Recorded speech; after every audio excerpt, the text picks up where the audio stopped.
சுக்கிர பகவானின் அற்புதமான ஒரு பேச்சு. உங்களுக்கு சுக்கிர பகவான் அற்புதம் தான் நான் ஒவ்வொரு பதிவிலையும் சொல்லுவேன். ஏன் அப்படின்னா சுகாதிபதி, லாபாதிபதி. எவ்வளோ லாபம் வந்தாலும் சரி சார், உத்தியோகத்தில் பெரிய பெரிய போஸ்ட்டில் இருந்தாலும் சரி, இல்லை தொழில் அதிபர்களாக பெரிய கோலோச்சர மாதிரி இருந்தாலும் பரவாயில்லை, ஆனால் அந்த சுகங்களை அனுபவிக்க ஒரு வாய்ப்பு வரணும்ல. காசு, பணம், கிரெடிட் கார்டு, டெபிட் கார்டு எல்லாம் இருக்கலாம், ஆனால் சாப்பிட்றதுக்கு உடம்பு இருக்கணும். அந்த சுகாதிபதியும் உங்களுக்கு சுக்கிர பகவான் தான். ஆக அந்த சுகாதிபதி, லாபாதிபதி இதுவரைக்கும் எங்கே இருந்தாருன்னா தனவாக்கு குடும்பஸ்தானம் அப்படிங்கிற 2ஆம் இடத்துல இருந்தார்.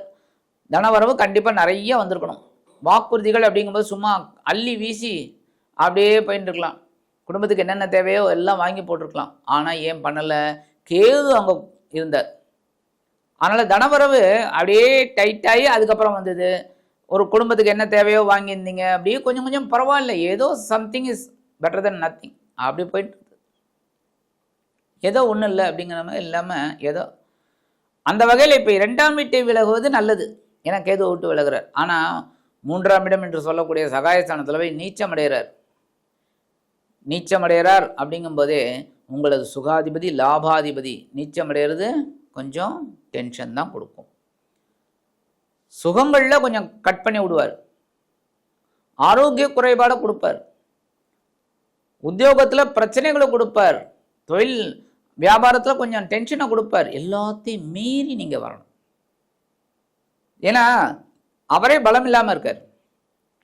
பலம் இல்லாத சுகாதிபதி, லாபாதிபதி என்ன ஒரு வேலையை கொடுப்பார்? ஒன்றும் பண்ண முடியாது. ஆனால் நீங்கள் இதற்குண்டான ஒரு வேலைகளை நீங்கள் செய்யணும். இப்போ சகாயஸ்தானம் அப்படின்னா என்ன காரகத்துவம், என்ன ஆதிபத்தியம், என்ன முயற்சிகளை நீங்கள் மேற்கொள்ளணும். படிக்கிற குழந்தைகள் இன்னும் நல்லா படிக்கணும், கான்சன்ட்ரேஷன். அதேமாதிரி உத்தியோகத்தில் தன்னம்பிக்கையோடு செயல்படணும். தொழில் வியாபாரம் எல்லாத்துலேயுமே நீங்கள் கொஞ்சம் அப்படியே டென்ஷன் இல்லாமல் ஒர்க் பண்ணணும். ஆனாலும் ஒரு சின்ன ஆறுதல் என்ன தெரியுமா? 8/10/2025 முதல் 23/10/2025 வரைக்கும் உங்களுக்கு ஒரு ப்ரீத்திங் டைம் கிடைக்கும். ஒரு சந்தோஷமாக எடுத்துக்கக்கூடிய ஒரு சந்தோஷம் கண்டிப்பாக கிடைக்கும். எப்படி?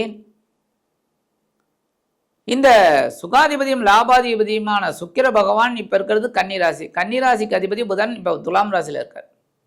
ஸோ பரிவர்த்தனை யோகம் உண்டாகுது.